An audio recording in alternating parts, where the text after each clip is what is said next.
Anda bayangkan setelah 15 abad, cuma dari sumur, valuasinya sekarang jadi hotel. Hasilnya disimpan di Bank Saudi atas nama Utsman bin Affan, disedekahkan untuk kepentingan umat Islam. Sampai sekarang. Abdurrahman bin Auf, itu koleganya Utsman.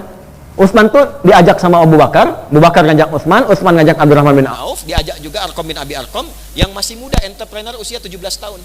Beliau yang mewakafkan rumahnya untuk jadi tempat taklim pertama Nabi di Bukit Sofa itu. Kan yang dilingkari kaca itu kalau mau sa'i ya. Mudah-mudahan yang belum haji umrah bisa disegerakan insyaallah ya. Baik. Maaf tidak cukup dengan amin, nabung. Ya. Siapkan dari sekarang. Nah, itu pas sa'i Bukit Sofa itu di situ ada tempatnya Arqam bin Abi Arqam. Di situ yang ngaji cuma 40 orang.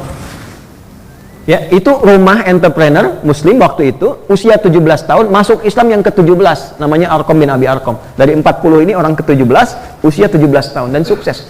Nah, kawannya, koleganya Abdurrahman bin Auf itu dari modalnya itu 0. Orang paling kaya di Mekah, dirampas hartanya karena masuk Islam, berangkat ke Madinah, ke Yathrib hanya dengan pakaian yang melekat di badan, dalam durasi yang singkat jadi orang paling kaya di zamannya. Valuasi hartanya kalau dihitung sekarang 14.000 triliun. Saya pernah menghitung waktu honoris causa di UMJ, itu sampai 72.000 triliun. Belum terkalahkan sampai sekarang. Ya, VOC yang pernah menjajah kita itu datang, yang di backup oleh Belanda, itu kan konsorsium, dapat kurang lebih 11.000 triliun. Ya, Abdurrahman bin Auf cuma seorang 14.000 triliun. Ya, saya riset VOC itu sampai ke Belanda. Saya pernah menduduki markas VOC 20 menit kurang lebih. Ya, itu di Delft itu. Ya, saya kunjungi, saya masuk ke daerah itu, kemudian ke rumahnya Stockholm-Gronye, lihat, ingin petakan aja bagaimana dan seterusnya. Nah, tapi kalah sama manusia unggul zaman dulu. Nah, Allah mengatakan kalian itu manusia unggul yang pernah dilahirkan dan berkehidupan di muka bumi. Itu kuntum dari mana yang pertama. Yang kedua, kalau tadi pendekatannya menggunakan ilmu nahwu, sekarang pakai balaghah. I'tibari ma yakun, pakai kana tapi i'tibar ma yakun. Ngajinya disebutkan pakai kana sebagai taukid, tapi untuk inspirasi bagi ma yakun yang akan datang. Maksudnya ayat itu diberikan untuk kita. Saya pernah menciptakan, ya, kata Allah, dan membimbing lewat nabi yang paling unggul. Nabinya paling unggul, bayangkan. Ya, untuk manusia akhir zaman, dan terlahirlah berkehidupanlah manusia-manusia unggul. Kalau Anda ingin unggul seperti mereka, ikuti jejaknya. Itu maksudnya. Kuntum khaira ummah. Makanya yang pertama menggunakan bentuk madhi, yang kedua konsepnya menggunakan bentuk mudhari. Coba lihat, kuntum khaira ummatin ukhrijat linnas. Begitu masuk konsepnya secara konseptual bagaimana cara menjadi unggul, ta'muruna bil, tuh pakai tak, kemudian ujungnya menggunakan nun, pakai bentuk mudhari. Mudhari itu present continuous future. Present saat itu, ya, unggul pada saat itu. Kalau pengen ikut continuous di era manapun, kalau diikuti akan jadi manusia unggul. Ya, future sampai kapanpun di masa depan. Makanya Al-Qur'an itu selalu salihun di kulli zaman wal makan. Sesuai kebutuhan di setiap era. Karena itu bagian dari mukjizat terbesar Al-Quran. Jadi setiap zaman itu jadi kebutuhannya. Tak bisa lepas. Di Islam tuh indahnya begini, setiap ada masalah ada ayatnya. Yang paling dahsyat tuh begini, paling dahsyat, antum nggak konsultasi pada seorang ustadz, kiai misalnya, atau habib, Anda buka mushaf pengen ngaji, kok dibuka ketemu ayat sesuai dengan yang dibutuhkan pada saat itu. Bisa begitu. Kuntum khairu ummah ukhrijat linnas. Kalian umat terbaik, manusia unggul yang pernah dilahirkan dan berkehidupan di bumi. Kalau kita pengen ikut unggul seperti mereka, syaratnya 3 kata Allah. Yang paling kokoh. Ada berapa? Ya, insya Allah kita aman ya, karena sudah lewat pemilunya. Ya. Dan saya nggak ada hubungan dengan politik praktis. Ya. Jadi kalau angka-angka itu kita kaitan dengan Quran hadis. 1, ta'muruna bil ma'ruf. 1. Ta'muruna bil ma'ruf. 1, menjadi pribadi ma'ruf. Ini penting ya. Tolong dicatat karena saking pentingnya itu habis ceritanya tuh. 1, ta'muruna bil ma'ruf, al-ma'ruf. 2, wa tanhauna 'anil munkar, an-nahyu 'anil munkar.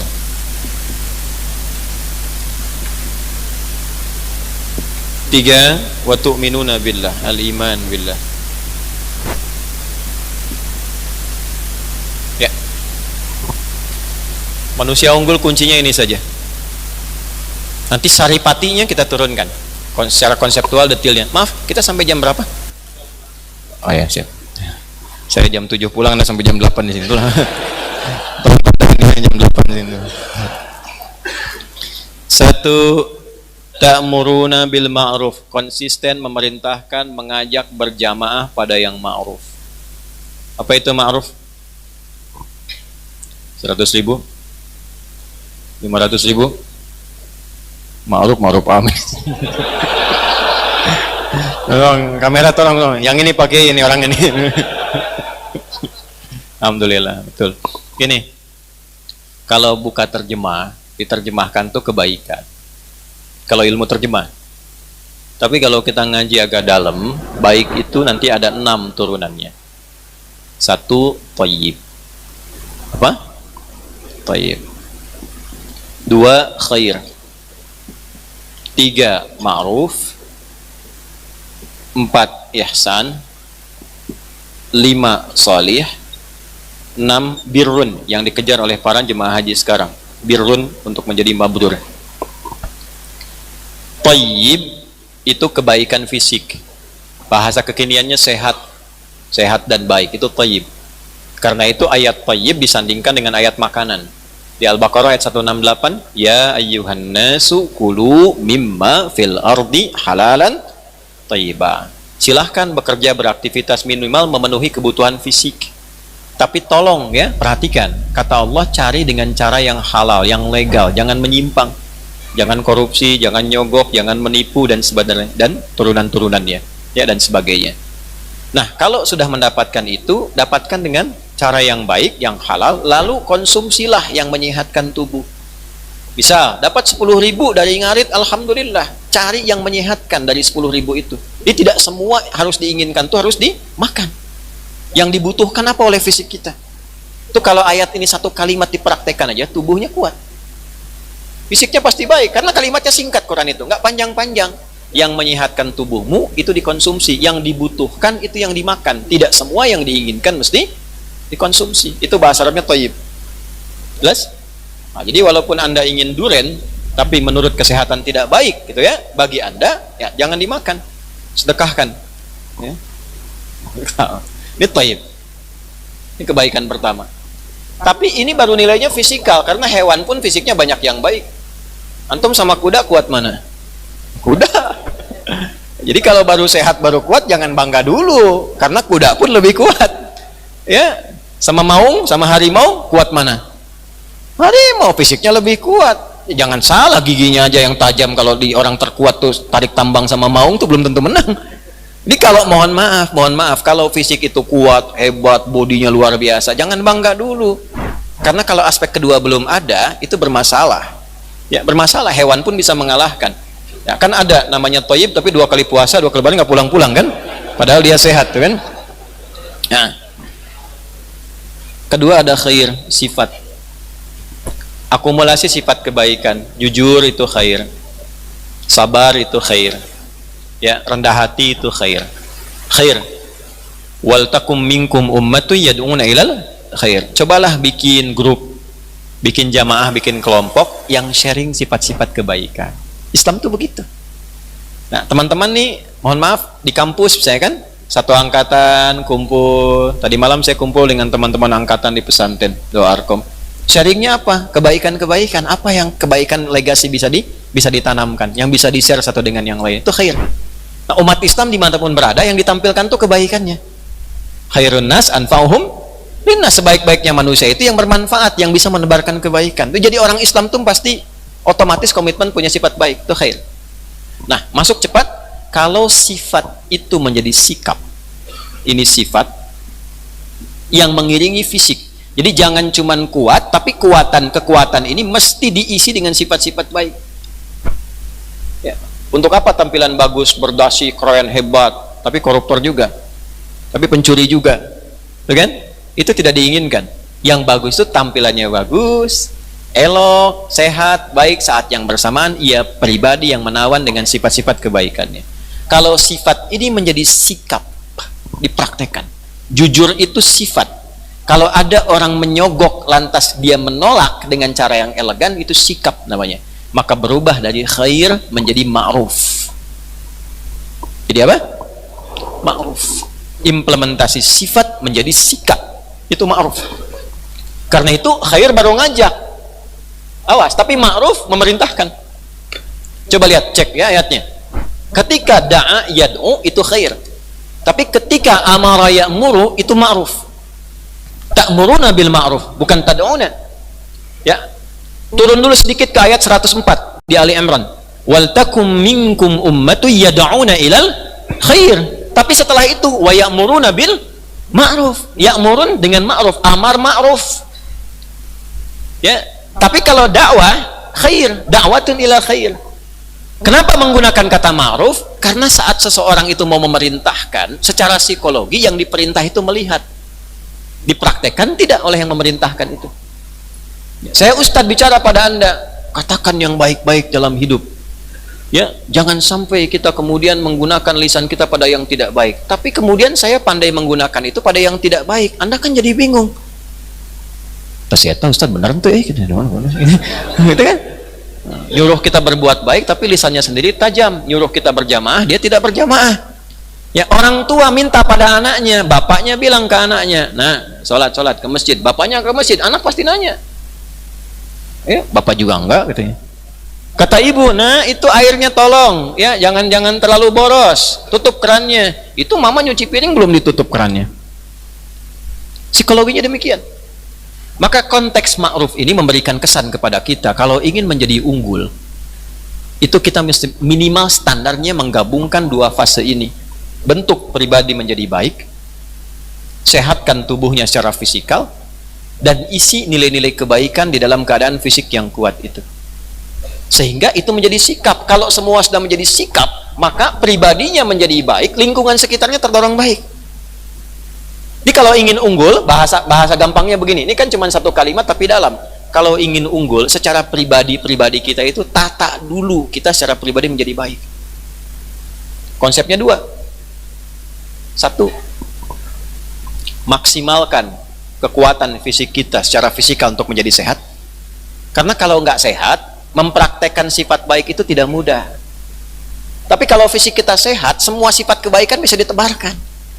Kita sehat, kaki sehat, jalan keluar, ketemu orang, assalamualaikum Pak Adi, waalaikumsalam Ibu, waalaikumsalam Bapak. Bicara yang lembut, sifat baiknya ada di situ, jadi ditebarkan pada kebaikan, orang ikut baik.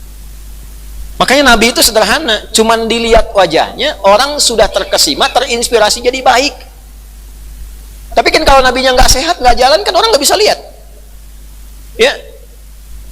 Ya Muhammad, tengok seluruh bagian tubuhnya. Demikian di dalam riwayat dikisahkan. Berikan senyuman. Baru kemudian disampaikan dengan salam. Baru kemudian setelah disapa, disalam, ditanyakan apakah yang bisa dibantu. Itu kan luar biasa. Khair berkumpul dengan sesuatu fisik yang sehat. Ya, sehat, bagus, baru pulang haji, kuat, masih kuat fisiknya. Ya, Pak Adi jalan. Pak Adi jalan, kayak nggak dengar. Pak Haji Adi, iya. Repot. Saya balikan ke saya aja gitu, kan jelas. Ntar kalau saya sebut Joni muncul lagi ntar Joni. Jelas ya? Paham sampai sini? Nah, jadi satu, tata pribadi dulu. Fisiknya kuatkan. Ya, terlebih kalau Anda aktifnya di bidang-bidang yang memang menuntut kesiapan fisik. Tentara, di polisi, jangan tanggung. Ya, kalau perlu sampai titik maksimal. Titik maksimal supaya apa? Supaya keluar sifat-sifat keunggulannya secara fisikal. Latihan yang optimal, latihan yang kuat. Karena memang ditugaskan dalam konteks-konteks itu. Tapi setelah fisiknya kuat, ya, yang kedua, untuk unggul itu supaya lebih optimal, naikkan sifat khairnya. Isi, ada isiannya. Kalau enggak kalah sama hewan nanti. Ya, naikkan, diberikan isian. Khair ini nanti punya dua sifat, sifat spiritual, sifat intelektual. Ya. Kayak itu ada pelatihan. Ini mau jadi tentara pun kan ada sekolah, diisi, ilmunya diisi. Supaya apa? Memudahkan tugas fisik. Anda juga sama. Kenapa Anda belajar ke kampus yang terbaik? Supaya nanti saat lulus fisiknya itu mudah bekerjanya. Gelarnya semakin tinggi, ilmu makin banyak, makin baik ilmunya, makin ringan tugas fisiknya. Makin turun ilmunya, makin rendah pengetahuannya, makin kurang baik keadaan pengetahuannya, makin capek fisiknya. Kalau nggak percaya silakan. S1 dengan S2 salary-nya beda kan? Ya kan? Pendapatnya bisa sama, pendapatannya beda. S3 lebih tinggi lagi. Kenapa? Karena diisi, ada isian sifat intelektualitas. Setelah itu tanamkan sifat spiritual. Sebab kalau cuma unggul intelektual, spiritualnya itu tidak unggul, problem. Bisa lebih berbahaya dibandingkan dengan orang yang tidak pintar. Orang kurang pintar, terdorong oleh nafsu, nyuri paling ayam, Pak. Orang pintar, saking pintarnya, tapi tidak unggul spiritualnya, maka intelektualnya itu digunakan untuk memenuhi kebutuhan nafsunya. Bisa mengalahkan hewan. Saya tanya nih, sapi makanannya apa? Rumput. Ini kalau orang unggul intelektual, tidak unggul spiritual, bisa makan aspal. Coba lihat. Itu aspal di jalan tuh harusnya 17 cm, jadi 2 cm. Itu kan? Dan ngakal-ngakalinnya tuh begitu. Karena apa? Ada kemampuan intelektualitasnya. Ya, dan kadang-kadang teori agama dipakai. Mau nyuri motor dipraktekin dulu nih. Yang profesional pimpinannya nyuruh bawahan yang masih baru daftar tuh. Ya, ayo pemula, kamu coba sana, ya, kecepatan harus 5 detik. Udah 10 detik belum bisa kan? Belum bisa bos, sabar katanya. Oh, sabar tuh dipakai sama dia tuh. Anda bayangkan. Jadi sekarang orang mencuri aja sabar. Semakin tinggi semakin pintar, semakin dihitung. Itu korupsi, udah ngitung tuh. Ya, kalau proyek ini, oh dapat 100 miliar.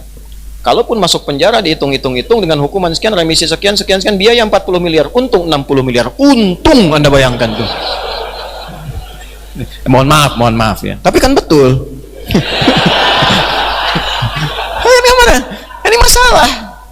Ini masalah. Nah, ini nggak akan unggul.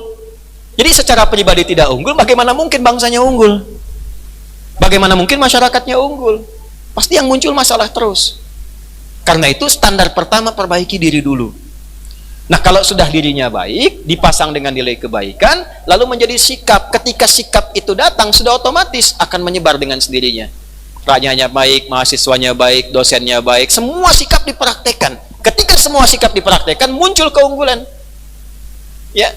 Dan yang paling indah, tingkat tinggi muncul untuk menjadi ihsan. Karena orang baik itu banyak, yang belum beriman pun ada yang baik. Ya. Tapi kebaikan kita dilakukan karena iman kita kepada Allah Subhanahu wa taala. Maka ujung ayatnya dikatakan wa tu'minuna billah, ta'muruna bil ma'ruf. Kalau ma'ruf sudah muncul, mungkar pasti hilang. Udah otomatis. Kalau soleh itu naik, salah pasti turun. Karena berpasangan aja gitu. Quran surah 51 ayat 49, wa min kulli syai'in khalaqna zawjaini la'allakum tadhakkarun. Dalam semua etapa kehidupan itu, siapapun makhluk dicipta berpasangan. Supaya kamu sadar hanya Allah yang tidak punya pasangan. Laki-laki pasangannya apa? Ulangi, jawab yang tegas. Laki-laki pasangannya apa? Itu, paham? Ya ayyuhan nasu, hei semua manusia dimanapun berada. Kalau saya tafsirkan dengan menggunakan pendekatan lebih dalam, ya harfun nida, linida'il qarib wal mutawasit wal ba'id. Huruf pemanggil, memanggil dekat, menengah dan jauh, disebutkan sebanyak 361 kali dalam Al-Quran. Ayyuha, ayyunya munada, haknya tanbih, disebutkan 150 kali dalam Al-Quran. Munada menguatkan pesan, tanbih mengingatkan. An-nas menunjuk semua komunitas manusia tanpa kecuali. Allah ingin mengatakan, hei semua manusia yang masih mengaku manusia dimanapun dia berada, baik itu dekat, menengah ataupun jauh. Saya kuatkan pesan ini, saya tekankan. Inna khalaqnakum min dzakari wa untha. Demi keagunganku, aku hanya mencipta manusia itu 2 jenis. 2 jenis. Berapa jenis? 2 jenis. 1 min dzakarin, 1 laki-laki, 2 untha perempuan. Jadi pasangannya itu, laki-laki pasangannya perempuan, ya. Jadi kalau misalnya Anda Nia, Anda perempuan. Kurniadi laki-laki. Jadi kalau sudah Nia saja, Kurniadi saja. Tangkap sama polisi, datang. Nama siapa? Nia apa? Yang betul, Nia. Nama lengkap Kurniadi. Nah, ini masalah. Kalau sudah terjadi seperti itu, ma'rufnya tidak muncul, pasti masalah sosial. Ya, gampang lah. Ya kalau sekarang banyak ya, ini kunci cepat aja. Nanti di Al-Maidah kalau ngaji, khususnya dari ayat 90 sampai 91, Anda akan temukan kunci cepat mengatasi masalah sosial di masyarakat. Jadi kalau sudah banyak maaf, misalnya ada pembunuhan yang sudah tidak masuk pada kategori kemanusiaan, mutilasi, ini, itu, macam-macam. Masyarakat sosial sudah menyebar hal-hal yang buruk, kayaknya tiap hari gampang keburukan muncul, itu biasanya 3.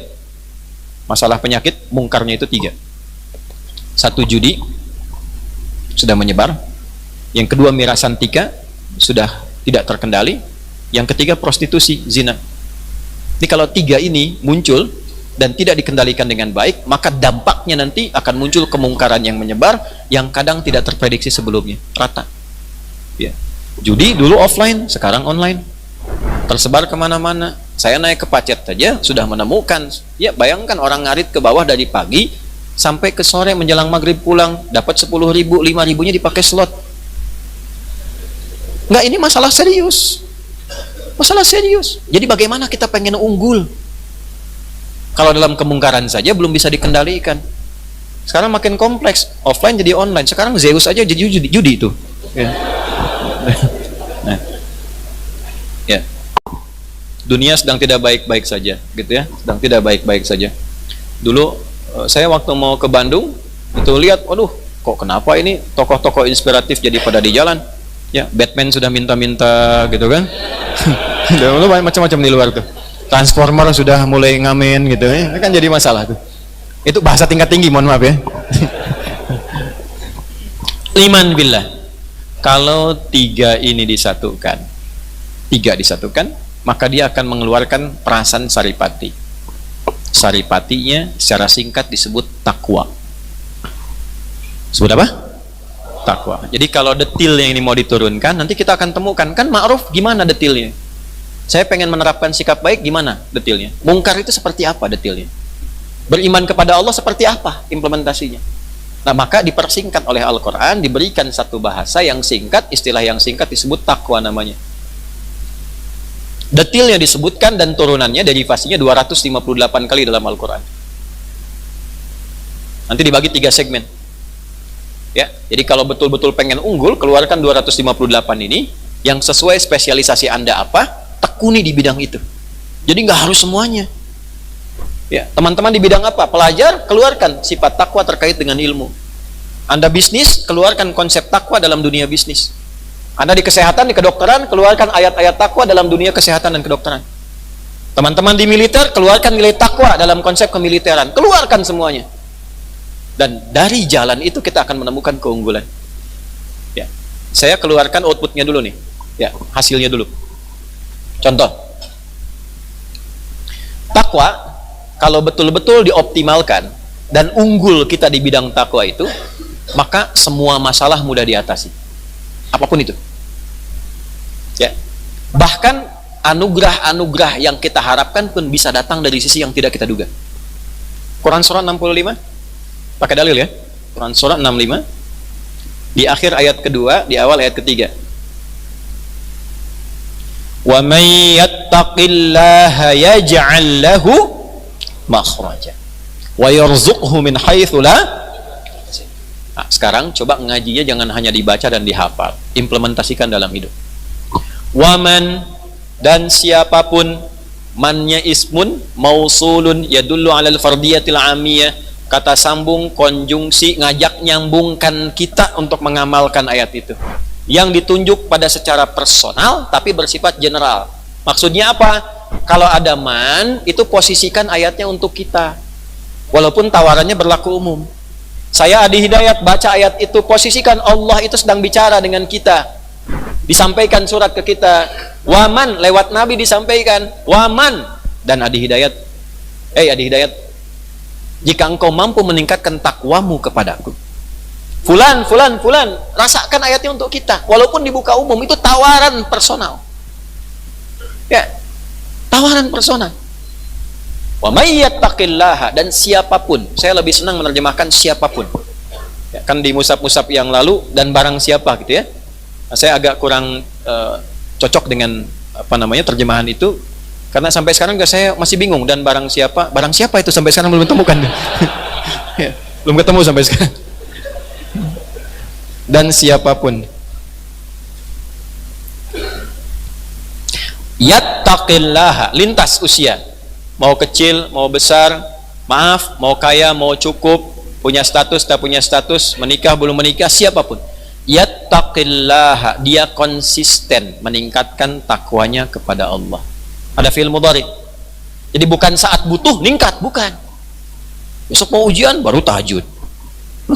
Udah keluar nilai, hilang tahajudnya. Ya kan? Besok mau ada proyek